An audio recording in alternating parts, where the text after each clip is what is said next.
किंवा विचारधारा आपल्या समोर आल्या तरी आपण त्या ठिकाणी डगमगता कामा नये. की या ठिकाणी स्वामी महाराज सांगायचे की ज्या आईच्या स्तनामध्ये पुरेपूर दूध आहे त्या मुलाला दाईच्या दुधाची अपेक्षा नाही.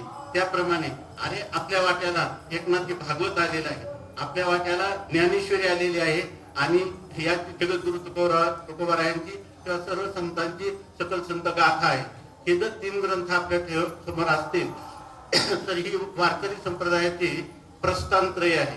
आणि या प्रस्थानत्रयाच्या द्वारा जेवढं आपल्याला कळेल, जेवढं सत्संगात कळून घेता येईल तेवढं कळून घ्यायचं, अनुष्ठानात आणायचा प्रयत्न करायचा. आणि प्रयत्न करता करता आपल्याला इतका प्रयत्न करायचा की स्वामी महाराज सांगायचे की मरताना एवढं वाटलं पाहिजे की मी याच्यामध्ये पूर्णपणे सफल झालो की नाही माहित नाही, पण माझ्या जीवनाचा मागचा आढावा जेव्हापासून मला कळायला लागलं, जेव्हापासून मी संत